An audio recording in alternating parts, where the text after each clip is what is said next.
Bon, salut tout le monde, j'espère que vous allez bien. Aujourd'hui, pas mal de choses. Cette semaine est très importante puisque on a dans le calendrier économique, pardon. Écoutez, une semaine assez chargée. Cette semaine, qu'est-ce qu'on a? Mercredi, on a déjà la minute de la Fed. Je pense qu'on va peut-être en savoir plus sur la direction des prochaines semaines, des prochains mois et surtout sur septembre. Est-ce qu'on va avoir une baisse des taux ou pas? Eh ben écoutez, peut-être qu'on aura une réponse cette semaine. On peut avoir un espèce de buy the rumor, sell the news, peut-être d'une baisse des taux. On sait que on a un discours de GG, si je me trompe pas, cette semaine, j'avais cru voir ça. On a le discours de GG, alors c'est quel jour du coup? C'est vendredi. Vendredi, discours de GG. Baisse des taux ou pas? Ça, c'est le gros mystère. Est-ce qu'on va en avoir une ou pas? On ne sait pas, sachant qu'il y avait justement une réunion d'urgence là, comme quoi les gens avaient vraiment demandé après le crash là, vraiment une baisse des taux d'urgence. Donc est-ce qu'on va l'avoir? Le mystère de cette semaine. En tout cas, semaine importante. Au niveau des statistiques, on a les stocks de pétrole, il me semble. Alors ça va être mercredi. Stock de pétrole, minute de la Fed, donc ça c'est demain. Ensuite, jeudi, on va avoir tout ce qui est PMI, vente de logement. Bon, ça m'intéresse un peu moins, je m'en fous un peu. Mais voilà, ce qui nous intéresse surtout, c'est Jérôme Powell. Ensuite, un peu moins joyeux, notre Kamala qui veut vraiment pas nous lâcher, qui considérerait, voilà, ça serait peut-être envisageable, de foutre Gary Gensler en tant que Treasury Secretary. Alors ça, c'est fou parce qu'on n'arrive pas à se débarrasser de Gary Gensler. Hein. Ça fout la haine, quoi. Ça fout la haine. Genre le mec, il nous fout la merde pendant 1 an, 2 ans, il veut pas lâcher le poteau, et là, il serait peut-être élu par Kamala Harris. Honnêtement, je sais pas réellement ce qui est dans les papiers. Est-ce qu'ils ont prévu que ce soit Trump ou est-ce qu'ils ont prévu que ce soit Kamala? Mais Kamala serait vraiment dangereuse pour la crypto, en tout cas, entre autres. Hein, dangereuse pour le monde entier aussi, j'imagine. Même si c'est pas elle qui prend les décisions, mais ça sent pas bon. Voilà, ça sent pas très bon. En tout cas, si ces gens-là sont au pouvoir, ça sent pas très bon, quoi. Donc on verra ce que ça nous réserve, les frérots. Mais ouais, c'est pas terrible. C'est vraiment pas terrible. Bon, on est bien d'accord pour dire que ce cycle, il est vraiment particulier. On a eu des alts qui ont explosé, mais pas toutes les alts. On a des alts qui sont même pas encore sortis de leur range d'accumulation. C'était assez spécial, en tout cas, ces derniers mois. Et donc ça peut être intéressant de trouver des alts qui sont encore dans leur range d'accumulation, là, qui sont prêtes sur les starting blocks, pourquoi pas à exploser. Et on a des charts qui sont plutôt intéressantes. Déjà, j'ai envie de retourner sur Chainlink, qui, mine de rien, alors on va se remettre en weekly. Chainlink, ce qui est hyper intéressant, c'est que du coup, on avait ce range d'accumulation. Et en fait, avec la chute, on est vraiment... Enfin, on a méché à l'intérieur, et là, on est à des niveaux vraiment très intéressants au niveau de Chainlink. Les 10 dollars, c'est quand même insane. Donc ça peut être des niveaux intéressants pour réaccumuler. On a un XRP pareil, où, bah là écoutez, faut oublier XRP pour les alt season. Mais là c'est pareil, on a cette espèce de triangle avec les news bullish qu'on a eu sur XRP. Peut-être avoir un breakout dans les semaines à venir. Donc ça peut être pareil, une charte qui peut être intéressante, où on peut accumuler dessus. Bon, je sais qu'il y a des gens qui sont déjà sur XRP depuis des années. Mais pour les petits nouveaux, bah, vous n'aurez pas attendu 2-3 ans, là. Vous avez juste à attendre peut-être quelques semaines pour un breakout. Et aller chercher voilà, hein, des niveaux intéressants, pourquoi pas ici, des 1$, etc. 1$, 1,4$, peut-être retour à TH, etc. Ça peut être intéressant, pourquoi pas. Donc on a des alts qui n'ont pas genre extrêmement bien performé, mais qui peuvent, par la suite du cycle, briller. Peut-être que ça va laisser plus de place pour ce genre de crypto-là. Je pense aussi à AAV qui n'a pas quitté son range d'accumulation, très clairement. Qui avait quand même... alors, qui avait bien performé au tout début, là, je me rappelle, en 2023, qui était passé du bad range, là, de 52$, qui était monté à 100$ plus.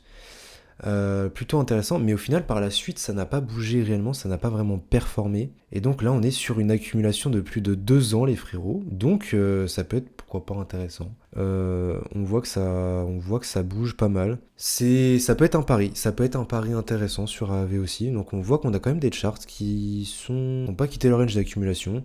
Et ça peut être un beau petit pari, pourquoi pas. Et qui se souvient du narratif gaming? En face de moi, j'ai BIM, qui je pense que c'est un des narratifs oubliés, j'aurais même dû le mettre dans la vidéo d'hier. Le narratif gaming, les gars, j'ai l'impression qu'il est dead.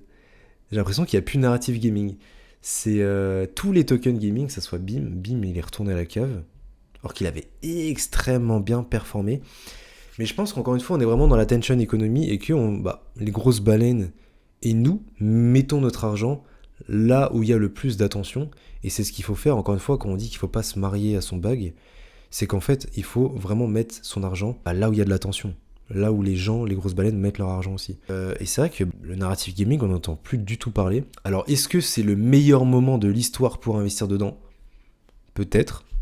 Mais c'est vrai que là, au niveau de BIM, qui avait très très bien performé, je me rappelle, j'avais investi dessus à mes débuts sur Swissborg. Nous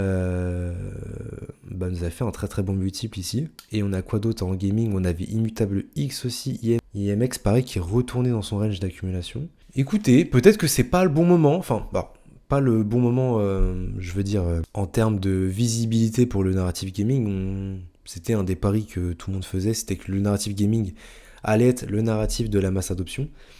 Et est-ce que c'est encore le moment ou pas ? Non, on sait pas trop. On sait qu'on a aussi Illuvium. On va aller voir Illuvium en vitesse, ILV, je sais pas ce que ça donne du tout Illuvium. Mais Illuvium pareil, ça a jamais vraiment décollé non plus. On est de retour à des plus bas. On est de retour vraiment à des plus bas. On avait fait un plus bas à 35 $. On est à 43. Donc là, on voit vraiment que c'est l'ensemble du narrative gaming qui s'est vraiment pris une énorme claque. Est-ce que ça va continuer ou pas ? Est-ce que c'est le meilleur moment pour investir ? Écoutez, faites vos jeux, faites vos paris. Peut-être qu'on a des prix exceptionnels. Ou peut-être que le narrative gaming va mourir. On ne sait pas. Mais en tout cas, on a des prix très très intéressants. Et c'est intéressant parce que... je parle du narrative gaming qui est mort, etc. Mais on sait que Telegram a amené une autre approche aussi du gaming sur Telegram, justement, avec sa base d'utilisateurs qui est énorme, et à base de airdrop sur les gros exchanges, etc. Où tu farmes le jeu, afin d'avoir des airdrops. C'est une autre façon de faire du Web3 gaming. Même si encore une fois là il y a vraiment une motivation au airdrop, c'est vraiment d'avoir l'airdrop. Est-ce que les gens joueraient à ces jeux s'il n'y avait pas d'airdrop ? Je ne pense pas. Et donc on est toujours dans cette problématique de faire un jeu suffisamment bien pour que les gens y jouent juste pour s'éclater et pas que les gens juste jouent pour avoir de l'argent après. Est-ce que Illuvium va ramener ça ? Nous le verrons bien. Peut-être que ce sera le premier, sachant qu'on est sur un jeu AAA, etc. qui met du temps au niveau du développement. Peut-être que ça sera l'un des premiers jeux où vraiment les gens joueront pour le jeu et pas pour les airdrops. Donc dites-moi ce que vous en pensez dans les commentaires, ça m'intéresse en vrai. Concernant les tokens gaming, c'est vrai que ils sont tous un peu allés à la cave. S'il y a un token qui a explosé, dites-le moi en commentaire, je suis curieux, c'est vrai que je regarde pas énormément. Mais ouais, c'est un des narratifs pour le coup qui est vraiment allé à la cave, tout simplement. Et puis derrière aussi, on a le narratif IA qui a pris une énorme correction, qui a pris une très très grosse correction.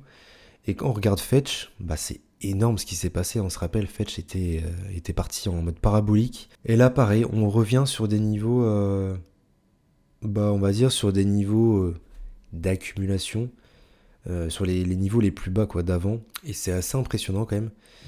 On est là, quoi. On est vraiment là. On est sur les plus hauts de 2021, quoi. C'est une folie de se dire ça. Mais écoutez.